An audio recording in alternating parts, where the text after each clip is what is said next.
Hello my lovelies and welcome to my show, Christina Explores. Follow me as I run around the Houston area, learning people's inspiring stories, all while experiencing the eats, entertainment, and everything in between. Let's go.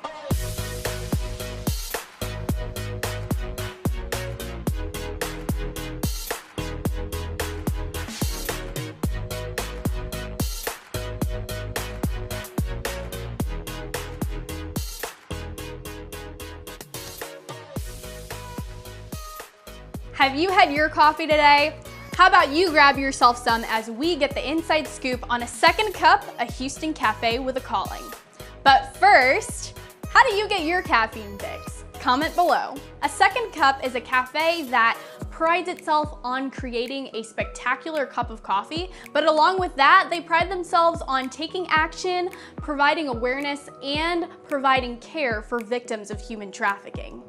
I sat down with founder Erica to hear about how the former teacher and Californian took her passion for social justice to the next level by opening up a Second Cup. Shall we meet Erica? I think yes. Hey Erica, thank you so much for being here today. We're super excited to have you on the show, and I remember when I first came to a Second Cup, the coffee was delicious and the atmosphere was wonderful. Good. I wanted to talk to you a little bit more about how this place came to be.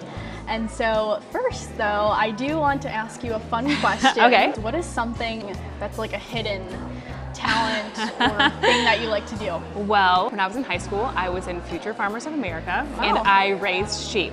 Wow. So the main reason that I wanted to do that was because when I was that age, I wanted to be a vet, and so I was like looking for any opportunity to work with animals, and so that was the only real avenue that gave me that opportunity, and so I grabbed it, and so I wore the blue corduroy jacket and took sheep to the fair. And I feel like having that background of wanting to help animals could kind of translate into your personality and wanting to help other people. So how did you get the concept to start a Second Cup? Social justice has always been something that's really important to me from a very, very young age. And so there was always an aspect of that I thought would carry with me throughout my life. And I couldn't really imagine, even like thinking about being a vet and things, I couldn't really imagine a job where I wasn't doing good or doing something good. So I actually moved to Houston in 2005 with an organization called Teach for America. We worked in lower income schools to try to prepare kids to go to college. And so while I was teaching, I was a middle school teacher. I taught 7th grade. And I got into teaching middle school and I loved it. Like the kids were they're like searching for themselves. You know, like they're trying to figure out who they are, and they're like, you know, pushing boundaries and like trying to figure out like, is this the kind of person I am, or is this the kind of person I am? And they were, I mean, it was a different person every day that you know. And so it was really fun, and I love the kids. I'm sure they loved you. Just your personality that you have, I feel so much, you know, like positive energy from you. And I know, especially in middle school, you know, that's the time when you're kind of finding yourself, and maybe sometimes you feel kind of awkward. So having a figure, an adult, you know, who's positive, who encourages you is always nice to have that type of person in your life. For sure. So Teach for America brought you here. Yep, so I was living in Houston, I was teaching middle school, and then I learned about human trafficking in December of 2010, and I had never heard about this before. Like, I thought slavery was over. And so I started digging more, read every book I could find, I watched documentaries, I volunteered with other organizations here in Houston, and I learned that slavery is alive and well. It just looks a little different now, and that Houston was a major hub of where this is happening. And so the city that I had come to know and love, because the people here are so amazing, was also the place where human trafficking is happening to a very large extent. I felt like there was I wanted to do something. So I was getting involved and volunteering with other organizations, trying to figure out like what the field looked like. All the while, I've always really loved coffee shops. I love them. I think that they're like just this unique space where people can gather and meet each other and be collaborative, and just there's like this homey feel to them, and so I just love them. And I kind of always joked that I wanted to work at a coffee shop, never actually thinking that I would, but one day the idea of merging those two passions kind of came about. And so I was like, well, what if we had a coffee shop that worked to fight human trafficking? And so it kind of evolved to be what it is today, which is we have 3 major tenets. And the first one is to educate people about human trafficking. I think that it's extremely important for people to know that it's happening, know that it's happening here, and know that there are things that people can do about it. On the wall behind us, we have just different infographics around the shop that talk about the issue issue of human trafficking. Yeah, we try to grab people's attention, and even if it's just this surface level knowledge that human trafficking is happening, we want them to know, like that's just a start. We also have knowledgeable baristas who can answer questions about human trafficking, and then we hold awareness events, and so people can come in and learn more and kind of figure out like how human trafficking, the issue of human trafficking intersects with their life. So we have different awareness events like talking about legislation or what it looks like in the medical field to be able to identify red flags.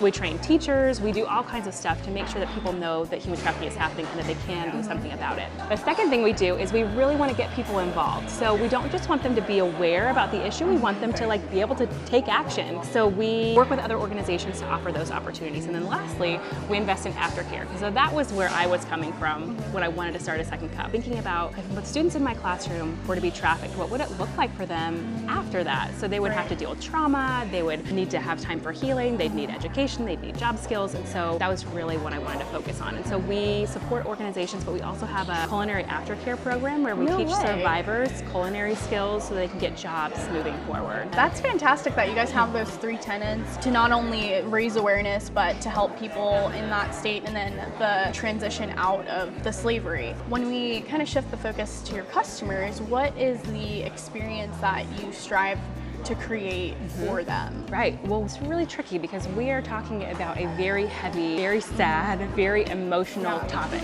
right? At the same time, we want our customers to want to come back. So we can't have them walk in the door, be like, super depressed and leave being like, I can never go back there because this is a horrible, horrible thing that I learned about. So we really try to ensure that all of our messaging is empowering. So it's not just, here's the information, it's horrible, sorry, have a great day. It's, here's the information, yes, it's horrible, here are some things you can do about it. We really want to make sure that people are not only coming in and enjoying a really good cup of coffee, but they're also learning about human trafficking and feeling like they are empowered to take action and that they have tools to take with them to be able to do something about it. We really want to ensure that the coffee is good quality. What we really want is for people to hear that we have great coffee, come here and then be exposed to the issue of human trafficking. Like that is part of our purpose, is to expand the reach of awareness in Houston. You guys are doing a great job so far. I was looking on your website and I saw different ways that people can get involved. Do you want to share different ways that maybe somebody that's viewing, if they want to help out in some sort of way, how they can do that? Yeah, I am a firm believer that everybody has something to give.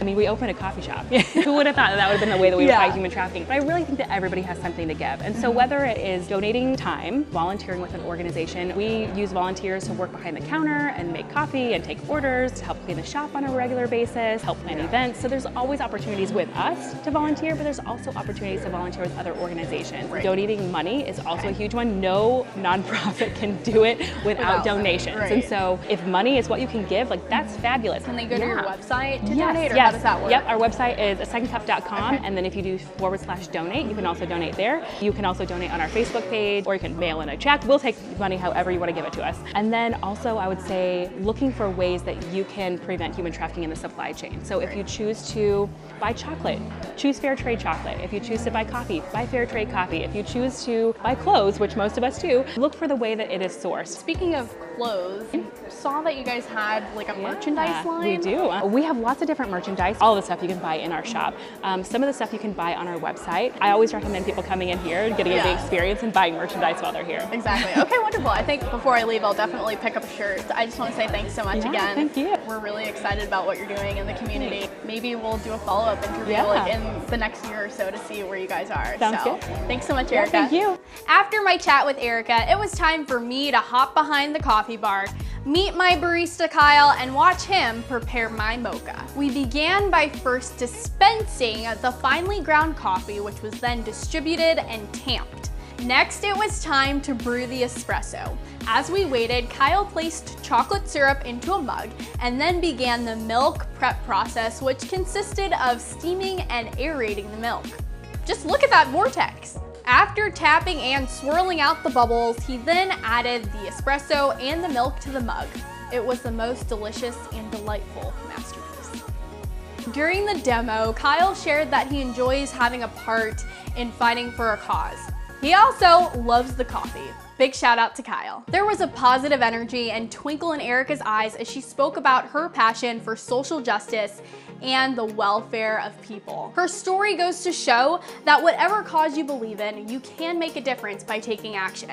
Just look at Erica. She merged her love of coffee and people and created a second cup. If you're ever wanting to indulge in a cup of coffee, work and collaborate in a unique workspace, or support the cause, be sure to find your way to a second cup in Houston, Texas. You've made it to the end of the video. Thank you so much for watching. Be sure to like, comment, subscribe, and hit that little bell icon below so you're notified every time I post a new video.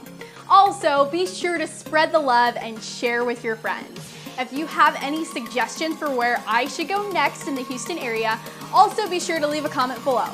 Until next time, peace and blessings. See ya!